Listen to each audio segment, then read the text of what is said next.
आज का हमारा टॉपिक है भारतीय शिक्षा आयोग कोठारी कमीशन। हमने कल के वीडियो में मुदालियर आयोग को समझा था। आज हम कोठारी कमीशन को जानेंगे। 1964 से 1966 तक यह आयोग कार्यरत था। भारत सरकार ने इस आयोग का गठन 14 जुलाई 1964 को किया। इस आयोग के अध्यक्ष प्रोफेसर दौलत सिंह कोठारी थे। प्रोफेसर कोठारी उस समय विश्वविद्यालय अनुदान आयोग के अध्यक्ष भी थे। प्रोफेसर कोठारी के अलावा इसमें 14 अन्य सदस्य भी थे, जिसमें से 9 भारतीय और 5 विदेशी शिक्षा शास्त्री थे। इस आयोग को कोठारी आयोग भी कहा जाता है। प्रोफेसर दौलत सिंह कोठारी के नाम पर ही इस आयोग का नामकरण किया गया है। इस आयोग का प्रमुख उद्देश्य था शिक्षा प्रणाली को नई दिशा प्रदान करना। समय समय पर हमारे यहाँ आयोग गठित होते गए। किसी ने प्राथमिक शिक्षा पर, किसी ने माध्यमिक शिक्षा पर अपने अपने विचार प्रस्तुत किए, लेकिन इस आयोग ने सारे स्तरों पर अपने सुझाव, अपने प्रस्ताव पारित किए। तो आज हम जानेंगे कि इस आयोग ने कौन कौन से सुझाव दिए थे जिससे शिक्षा को बढ़ावा मिले। तो इनका पहला सुझाव था शिक्षा का प्रमुख उद्देश्य। शिक्षा का प्रमुख उद्देश्य कैसा होना चाहिए? तो ये कहते हैं कि शिक्षा आवश्यकता अनुसार होनी चाहिए। उसमें सभी पक्षों का ध्यान देना चाहिए। सभी पक्ष जैसे चरित्र निर्माण, सामाजिक विकास, आर्थिक विकास, शिक्षा किस प्रकार की हो, कृषि उद्योग, औद्योगिक आधारित आदि प्रकार की शिक्षा को पाठ्यक्रम के अंतर्गत जोड़ा जाना चाहिए। शिक्षा का ये प्रमुख उद्देश्य था। इस उद्देश्य के द्वारा हम शिक्षा को बढ़ावा दे सकते हैं। हमारा अगला जो सुझाव है नंबर 2 का, वह है पाठ्यक्रम। कि पाठ्यक्रम किस प्रकार का होना चाहिए? तो यह कहते हैं कि पाठ्यक्रम ऐसा हो जिसमें समान रूप से शिक्षा दी जाए, अलग अलग पाठ्यक्रम न बनाए जाए। इन्होंने पाठ्यक्रम में त्रिभाषा सूत्र को अपनाया और मातृभाषा के साथ विज्ञान, गणित की शिक्षा भी दी जाने की बात कही। पाठ्यक्रम यदि हमारा अच्छा होगा तो बच्चे भी उस पाठ्यक्रम को पढ़ने में रुचि लेंगे। तो पाठ्यक्रम के संबंध में इनके यह विचार थे कि पाठ्यक्रम को एक नई दिशा प्रदान की जाए जिससे हम आगे बढ़ सकें।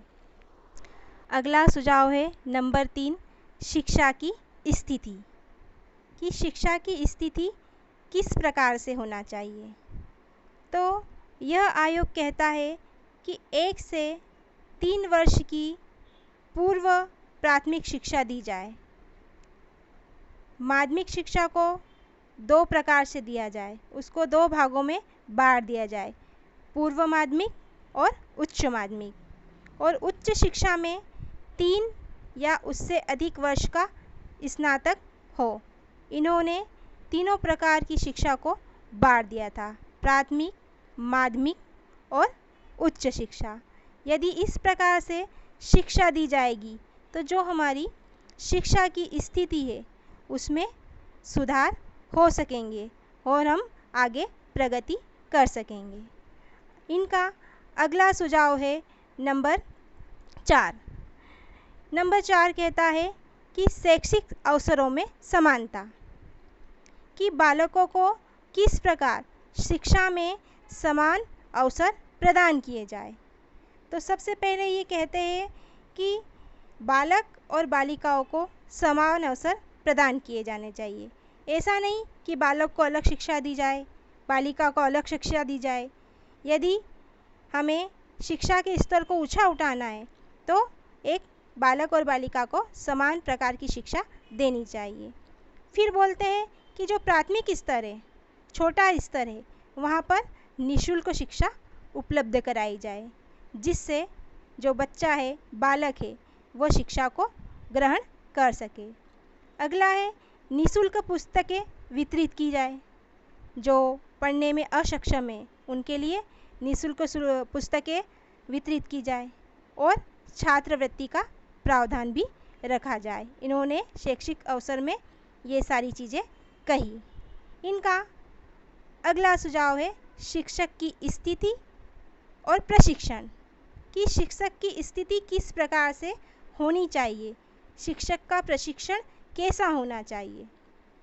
तो सबसे पहले कहते हैं ये कि शिक्षकों की आर्थिक सामाजिक स्थिति को सुधारने का प्रयास किया जाना चाहिए। शिक्षकों को उचित वेतन निर्धारित किया जाना चाहिए। शिक्षकों के प्रशिक्षण की अवधि भी निश्चित की जानी चाहिए और शिक्षकों को उचित सुविधा भी प्रदान की जाए। यदि ये सारी सुविधाएं एक शिक्षक को मिलेगी तो वो शिक्षक भी अपने कार्य को ईमानदारी से करेगा और शिक्षा के स्तर को ऊंचा उठाने का प्रयास करेगा। यही था इनका शिक्षक की स्थिति और प्रशिक्षण का सुझाव।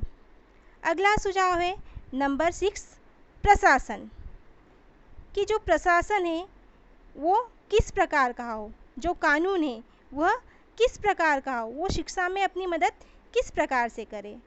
तो प्रशासन को विद्यालयों की मदद करनी चाहिए, प्रशासन को विद्यालयों का निरीक्षण करना चाहिए और माध्यमिक स्तर पर शिक्षा का व्यावसायिकरण भी करना चाहिए। समय समय पर जो प्रशासन है उसको मदद और निरीक्षण और व्यावसायिकरण करते रहना चाहिए, जिससे विद्यालयों को भी कुछ न कुछ मदद मिलती रहेगी और प्रशासन के नियम से जो हमारी शिक्षा है वो आगे बढ़ती चली जाएगी। तो यही था इनका प्रशासन का सुझाव कि प्रशासन को भी एक नई दिशा में मदद करनी चाहिए। अगला सुझाव हम देख लेते हैं नंबर 7, शिक्षण विधियाँ या प्रविधियाँ, कि जो शिक्षा बच्चों को दी जा रही है वह किस तरह से हो, बच्चा किस तरह से पढ़ने में रुचि ले रहा है, उस प्रकार की शिक्षण विधियाँ यहाँ पर उपलब्ध कराई जाए। पहला है शिक्षा तथा शिक्षण विधि में शोध करना, समय समय पर शिक्षा और जो विधियाँ रहती है उनमें जांच करते रहना चाहिए और जो शिक्षण विधियाँ है उनको लचीली बनाया जाए। ऐसी शिक्षण विधियाँ पाठ्यक्रम में या शिक्षा में जोड़ी जाए जिस विधि से बच्चा आसानी से किसी विषय को समझ सके, किसी विषय को जान सके। यदि शिक्षण विधियाँ अच्छी होगी तो हमारा पाठ्यक्रम, हमारी शिक्षा उच्च स्तर की ओर प्रगति करेगी। इस प्रकार समय समय पर मार्गदर्शन देकर इन्होंने शिक्षा के स्तर को ऊंचा उठाने का प्रयास किया। इसलिए इस आयोग को शिक्षा की गीता भी कहा जाता है।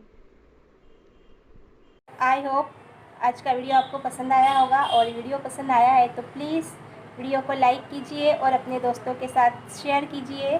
कल मिलते हैं नए वीडियो के साथ। Bye bye, take care.